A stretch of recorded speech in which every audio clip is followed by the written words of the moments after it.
नमस्कार दोस्तों। एक बड़ा सवाल है और ये अदालतों में भी फंसा हुआ है और अदालतों के बाहर भी है। सवाल ये है कि क्या हम धर्म के लिए, पूजा के लिए या सचमुच धार्मिक आस्था के लिए ऐसा कर रहे हैं या सिर्फ नफरत के लिए कर रहे हैं। नफरत के बीज बो रहे हैं और नफरत की खेती कर रहे हैं और नफरत की फसल काट रहे हैं। यह आपको सोचना पड़ेगा, क्योंकि इससे भला किसी का नहीं हो रहा है, ना तो मानवता का, ना युवाओं का, ना लड़कियों का, ना देश के भविष्य का। तो जब भला ही नहीं हो रहा है, ना देश का भला हो रहा है, ना देशवासियों का भला हो रहा है, तो आखिर फिर लड़ाई हम किस बात की लड़ रहे हैं, किस आस्था की लड़ रहे हैं। और आस्थाओं की लड़ाई में पूरी दुनिया ने सब कुछ खोया है। इसलिए आस्था एक सीमित क्षेत्र तक का विषय है, समग्र जीवन का विषय नहीं हो सकते। लेकिन उसे समग्र जीवन का यदि विषय बनाया जा रहा हो तो एक चिंताजनक स्थिति होती है। मैं इस पर जिक्र करूं उसके पहले एक जिक्र करता हूं। पांचजन जो आरएसएस का एक अखबार है, पत्रिका है, और उनका ऑर्गेनाइजर एक अखबार है। ये आजादी के बाद जो है शुरू होता है। कब? जब पंडित नेहरू ये स्वतंत्रता प्रदान करते हैं कि देश स्वतंत्र हो गया, तो तमाम सारे अखबार, तमाम सारे पत्रिकाएं और तमाम सारी चीजें शुरू हुई। उन्हीं में एक पांचजन्य भी था, ऑर्गेनाइजर भी था, दैनिक जागरण अखबार भी था, अमर उजाला अखबार भी था, और तमाम सारे बहुत अखबार थे। मैं किन किन का नाम लूं, आप समझिए। दैनिक भास्कर भी है उन्हीं में से।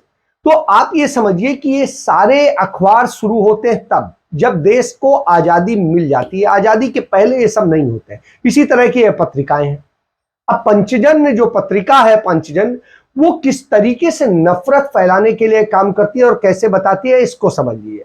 उनके मुताबिक जो है, केरल में जनसांख्यिकी इस कदर बदल चुकी है कि 300 साल वर्ष पहले वहां पर 99% हिंदू जनसंख्या वाले लोग थे, और 1901 में हिंदू मात्र 2/3 रह गए। और आज राज्य की जनसंख्या में हिंदुओं की आबादी घटकर जो है आधे पर आ गई है। व्यवसाय और वित्तीय तंत्र मुस्लिमों के हाथ में चला गया है और कन्वर्जन के लिए इस राज्य के युवाओं पर आईएस की नजर है। यह कहना है पंचजन्य का। जबकि वास्तविकता क्या है?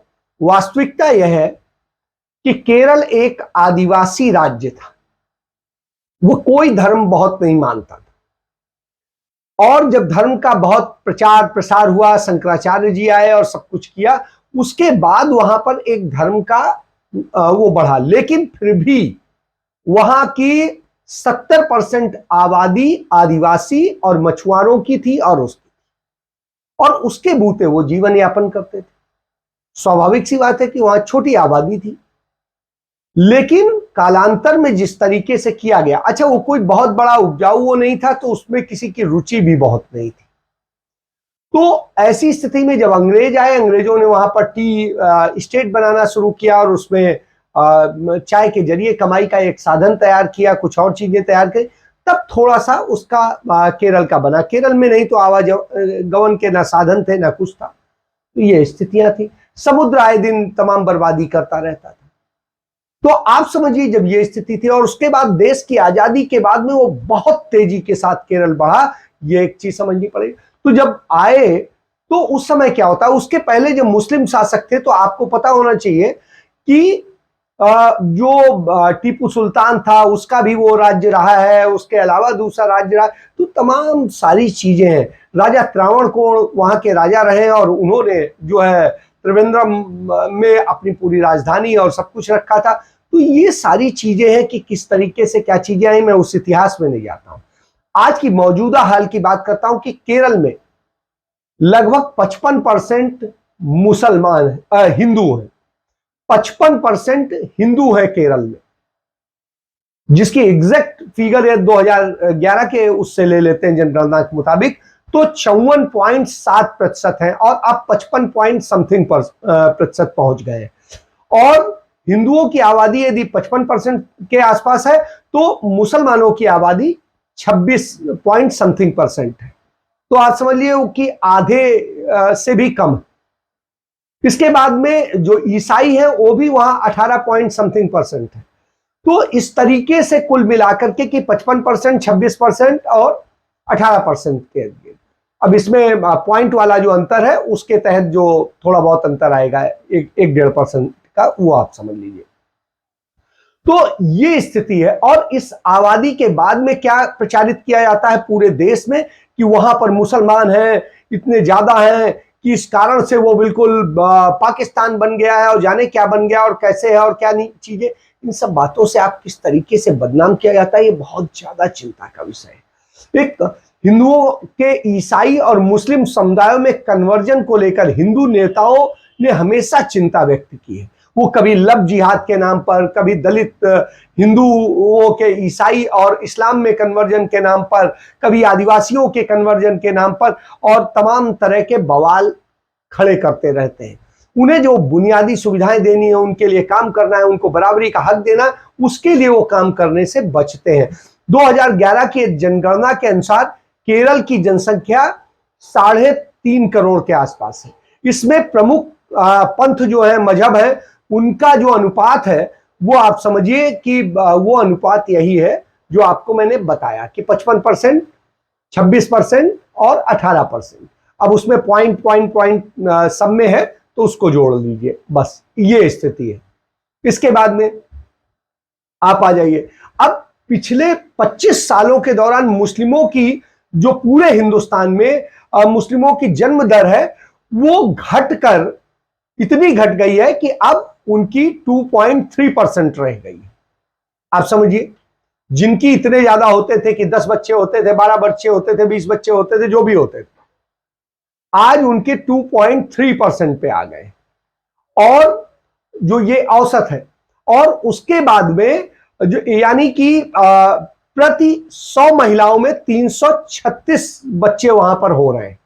मतलब एक महिला 2.5 बच्चे भी नहीं पैदा कर रही है। आप समझ लीजिए कि ये जो है मुस्लिम्स की आबादी की बढ़ने की स्थिति है 25 साल के दौरान।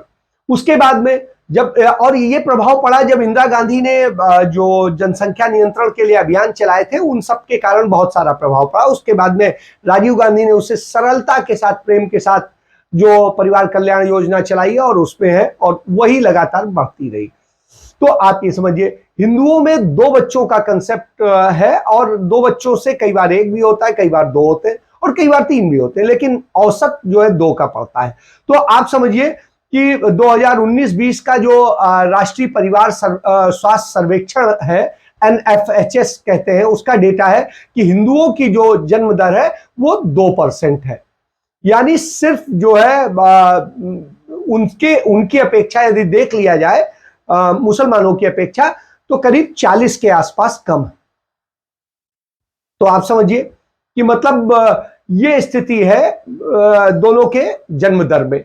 तो इसलिए जो ये बदनाम किया जाता है कि मुसलमान बड़ी तेजी से बढ़ रहे हैं, बड़ा ये हो रहे हैं, वो हो रहे हैं, तो उस दृष्टिकोण से मुसलमानों की आबादी की दर घटी है और हिंदुओं की आबादी की दर बढ़ी है, ना कि घटी है। तो एक चीज समझिए, मुस्लिमों में महज 15.8% शादियां ही रक्त संबंधों में होती हैं, पारिवारिक संबंधों में होती हैं।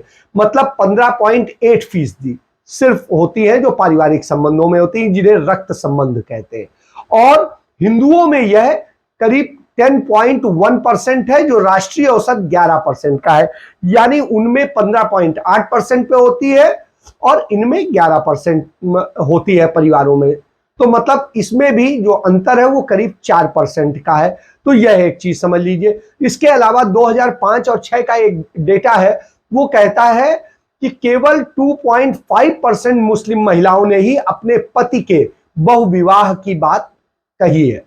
तो यानी कि बहुविवाह जो है उनके यहां अब मौजूदा वक्त में 2.5% से अधिक नहीं है।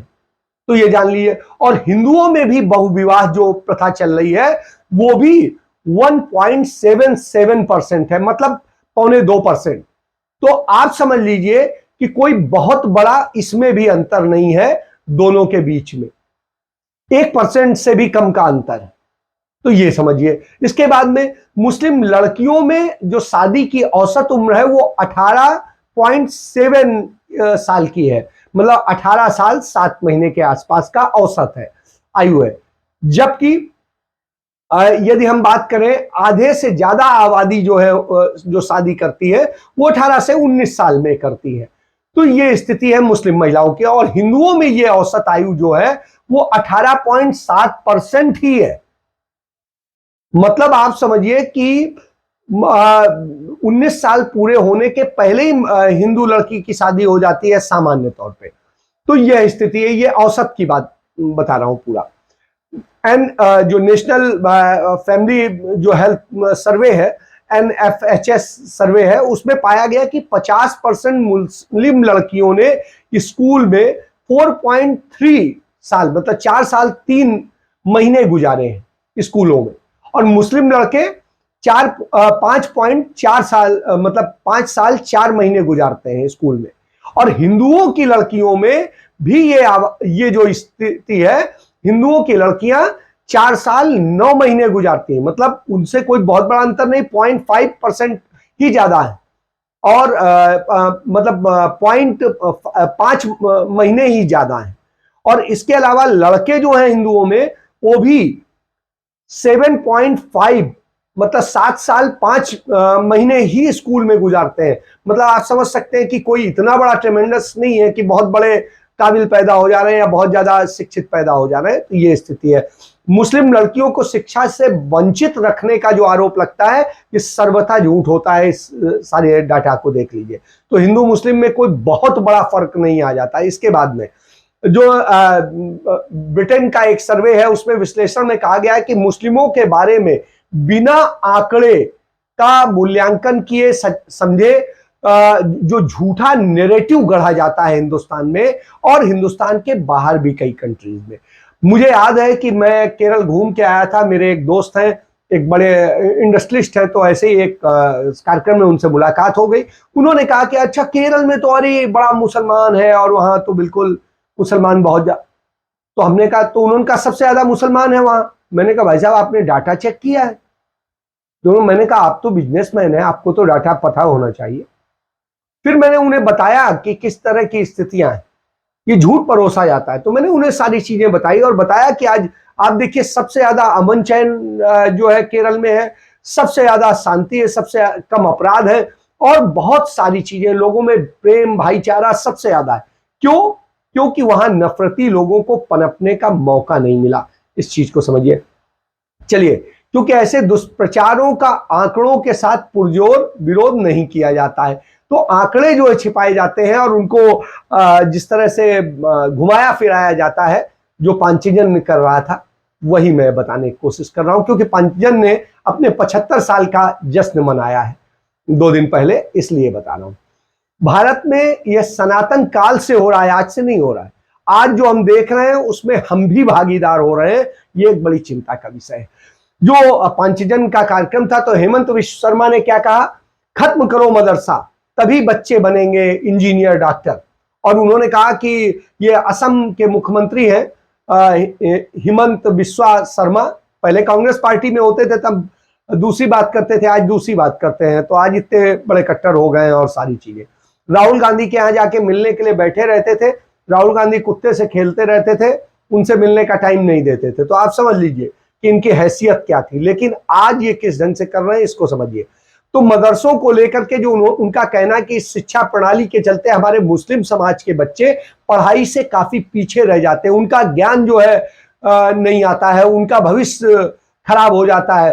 कुरान पढ़ने को लेकर उन्होंने कहा कि अगर धर्म ग्रंथ पढ़ना है इतना ही जरूरी है तो घर में पढ़े, और घर में माहौल पर्याप्त है, बाहर पढ़ने की किसी शिक्षण संस्थान में जाकर पढ़ने की जरूरत नहीं है।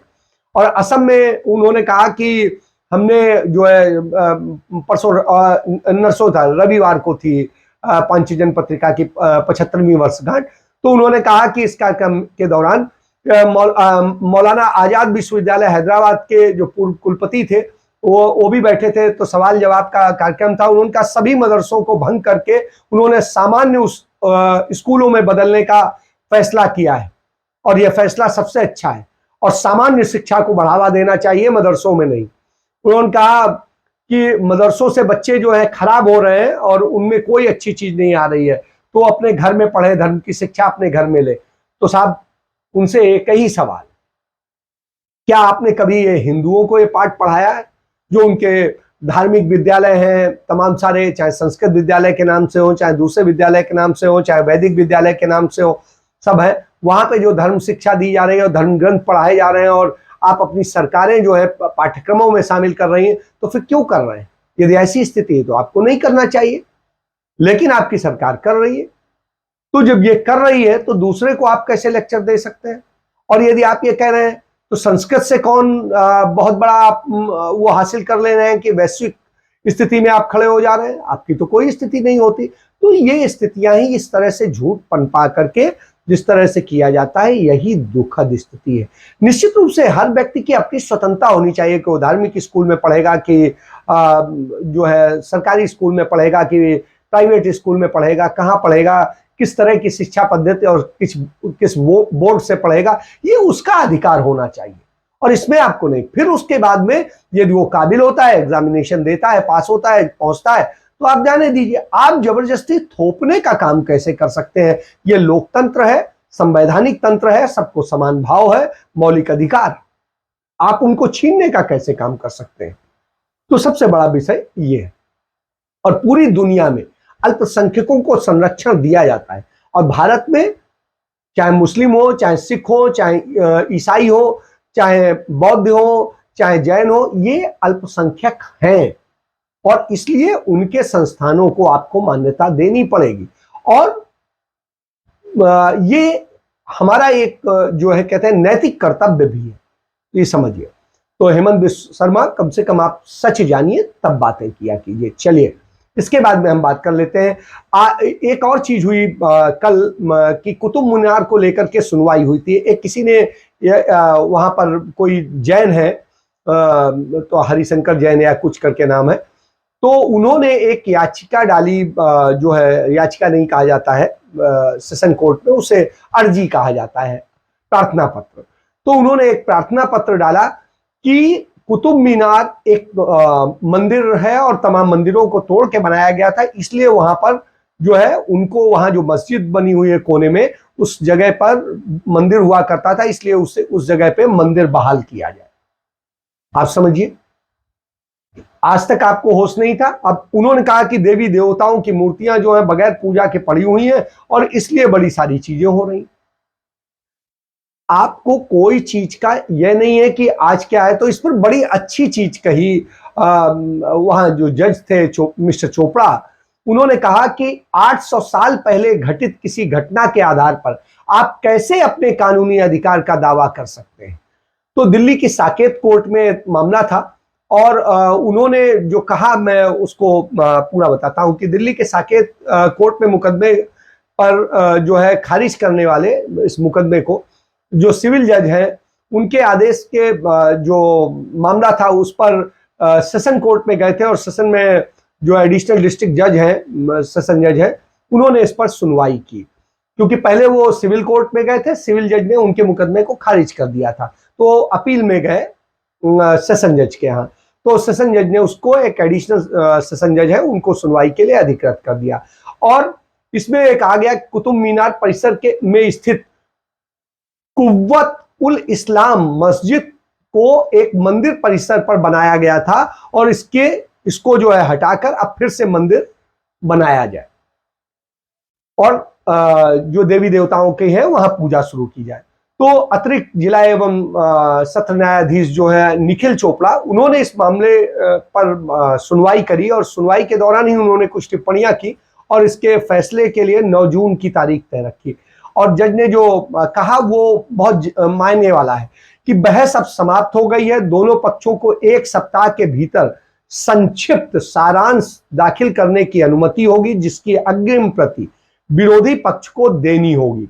आदेशों के लिए 9 जून की तारीख लगाई जाती है। मूल मुकदमे में वादी ने आरोप लगाया कि लगभग 27 हिंदू और जैन मंदिरों को उजाड़ दिया गया और उन मंदिरों के स्थान पर वो मस्जिद के निर्माण का निर्माण किया गया, सबको क्षतिग्रस्त कर दिया गया। दीवानी न्यायाधीश ने यह देखते हुए वाद को खारिज कर दिया कि वाद को पूजा स्थल अधिनियम 1991 के प्रावधानों द्वारा प्रतिबंधित कर दिया गया था और कार्रवाई के कारण का खुलासा न करने के लिए सिविल प्रक्रिया संहिता के आदेश 7 नियम 11A के तहत याचिका को खारिज कर दिया जाता है। तो सिविल जज का यह आदेश था। इस पर एक चीज कही, बड़ी अच्छी बात कही उन्होंने कि अतीत की गलतियां वर्तमान शांति को भंग करने का आधार नहीं हो सकते हैं, और अगर इसकी अनुमति दी जाती है तो संविधान के ताने बाने धर्मनिरपेक्ष चरित्र को भारी नुकसान होगा। तो आप समझिए, तो अब सवाल यह, क्या पूजा का अधिकार मौलिक या कानूनी अधिकार है? अपील में देवताओं की बहाली और पूजा फिर से शुरू करने की अनुमति मांगते हुए अपीलकर्ताओं में से एक हरिशंकर जैन ने कहा, वो कहा कि यह स्वीकृत स्थिति पिछले 800 वर्षों से है, इसका उपयोग मुसलमानों द्वारा नहीं किया गया था। जब एक मंदिर है तो मस्जिद से बहुत पहले अस्तित्व में था, उसे बहाल क्यों नहीं किया जा सकता है? उन्होंने प्राचीन स्मारक और पुरातत्व स्थान अवशेष अधिनियम 1958 की धारा 16 का उल्लेख किया, जो पूजा स्थल को दुरुपयोग, प्रदूषण या अपवित्रता से सुरक्षा प्रदान करता है। हरिशंकर जैन ने अयोध्या मंदिर मामले में सुप्रीम कोर्ट के फैसले का हवाला देते हुए कहा कि एक बार के देवता हमेशा देवता होते हैं और एक मंदिर केवल ध्वस्त होने पर अपना चरित्र, पवित्रता या गरिमा नहीं खोता है। तो आप समझिए, मैं एक उपासक हूं, अभी भी चित्र मौजूद है, अभी भी दिखाई दे रहे हैं, ये देवता जीवित रहते हैं तो पूजा का अधिकार बच जाता है। अब इस पर कोर्ट ने पूछा, वह कौन सा कानूनी अधिकार है जो अपीलकर्ताओं को अधिकार देता है कि इसमें कहा गया हो कि मूर्त के अस्तित्व पर कोई विवाद नहीं? हालांकि सवाल पूजा के अधिकार को लेकर है।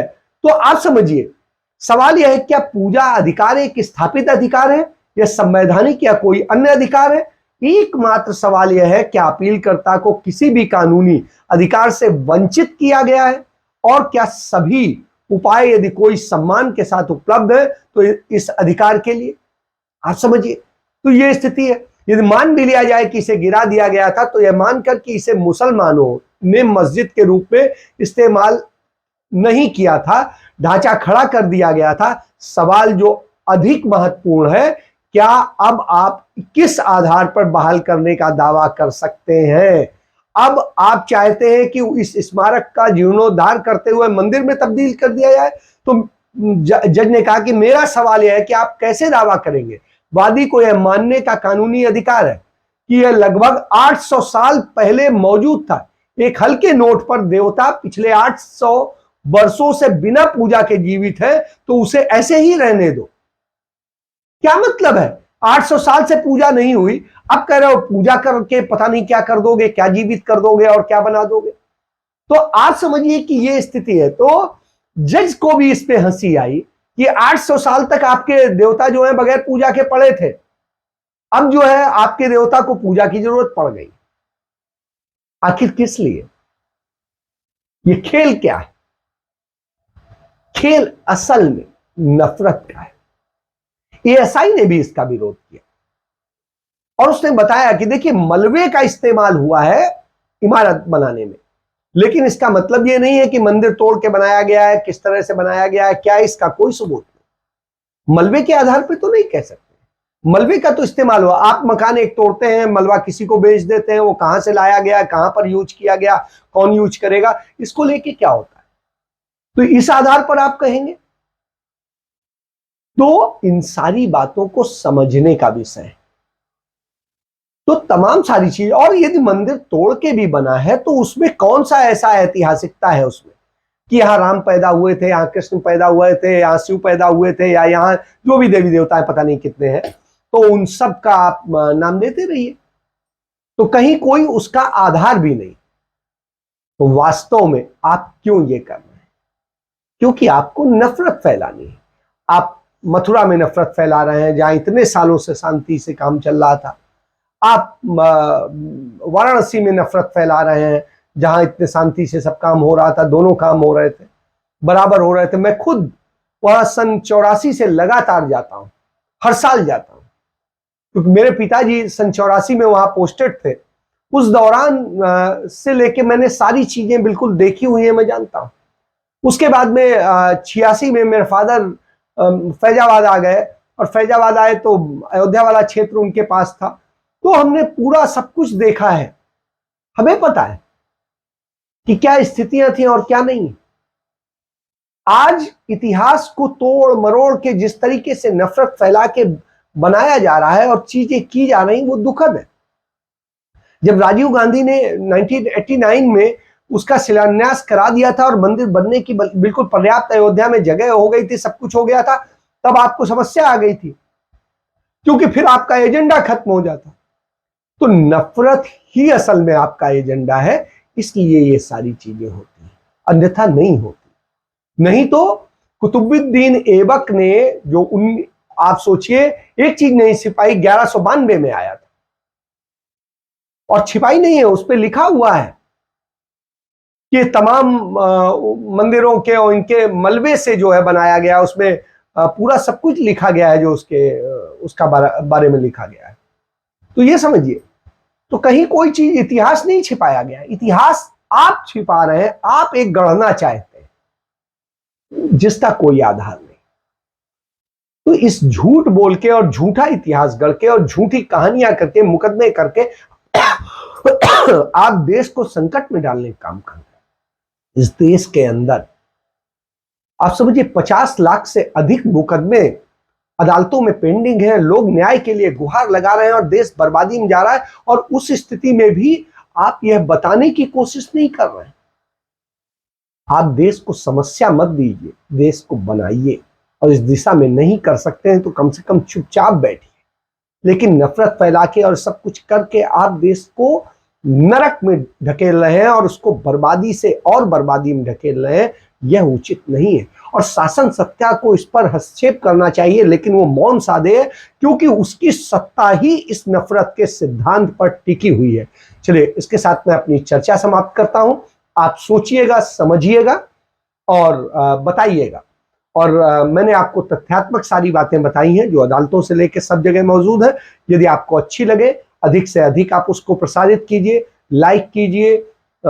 यदि आपने चैनल को सब्सक्राइब नहीं किया, सब्सक्राइब कीजिए, बेल आइकॉन बटन दबाइए, और उसके बाद में ज्यादा से ज्यादा शेयर कीजिए, जिससे सच हर व्यक्ति तक पहुंचना चाहिए। सच पहुंचना बहुत जरूरी है, क्योंकि यह वक्त यही है कि झूठ के जरिए पूरी स्थापित की जा रही है। गोएबल्स का पूरा जो है वो अपनाया जा रहा है, नीति अपनाई जा रही है।